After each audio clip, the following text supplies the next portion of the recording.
ભરૂચ જિલ્લાના દહેજ જેડીસીમાં આવેલી વિઝન પ્રોડક્ટ પ્રાઇવેટ લિમિટેડ કંપનીમાં વહેલી સવારે ભીષણ આગ લાગવાની ઘટના સામે આવી હતી।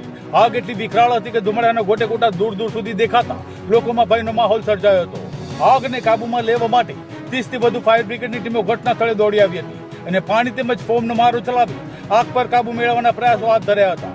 જોકે 7 કલાકથી વધુનો સમય વીતી જવા છતાં આગ સંપૂર્ણપણે કાબૂમાં આવી નથી। કંપનીના વેરહાઉસ સ્પેસો અને એડમિન બિલ્ડિંગમાં આગ લાગતા મોટા પાયે નુકસાન થયું હોવાનું સામે આવ્યું છે। આગનો વ્યાપ વધીને રોડ સુધી પહોંચતા 2 ટેન્કર અને એક બાઇક પણ આગની ચપેટમાં આવી બળીને ખાખ થઈ ગયા હતા। ઘટનાની ગંભીરતાને પગલે ડીસ, વાગરા મામલતદાર, ફેક્ટરી અને બોઇલર વિભાગ તેમજ પોલીસ સહિતના વિવિધ વિભાગોના અધિકારીઓ ઘટના સ્થળે પહોંચ્યા હતા।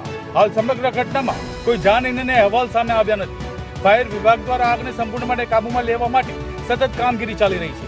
આગ કાબૂમાં આવ્યા બાદ કુલિંગ પ્રક્રિયા હાથ ધરવામાં આવશે। હું વિરલ વસાવા, મામલતદાર વાગરા।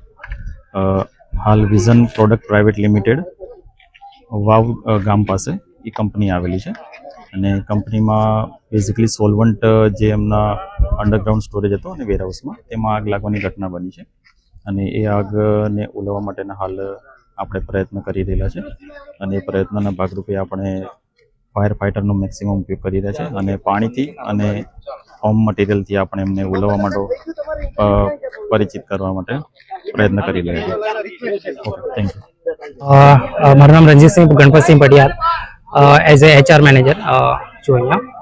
હવે અહીંયા ફાયર થયું સવારે લગભગ 4:45ની આજુબાજુ મને કોલ આવ્યો કે ભાઈ અહીંયા વેરહાઉસ છે, વેરહાઉસમાં ફાયર થયું છે। એના પછી આગ એટલી મતલબ એકદમ જ પકડી લીધી। હવે એના પછી અહીંયા જે પવનનું વિન્ડ ડિરેક્શન છે એ સોલ્વન્ટના એરિયા બાજુ હતો તો એનાથી આખા પ્લાન્ટમાં ફેલાઈ ગઈ આગ અને અમારો એક જે વેરહાઉસનો પ્લાન્ટ હતો સોલ્વન્ટ અને ઓફિસ બિલ્ડિંગ એ પૂરું બળી ગયું છે। હવે અમારો જે પાછળવાળો પ્લાન્ટ છે જે મેઇન પ્રોડક્શન પ્લાન્ટ છે એ અત્યારે સેફ છે, એમાં કંઈ થયું નથી। અમારે જે શિફ્ટ સુપરવાઇઝર અને ઓપરેટર્સ જે નાઇટ શિફ્ટમાં હતા એ લોકો ના કોઈ જાનહાનિ છે નહીં।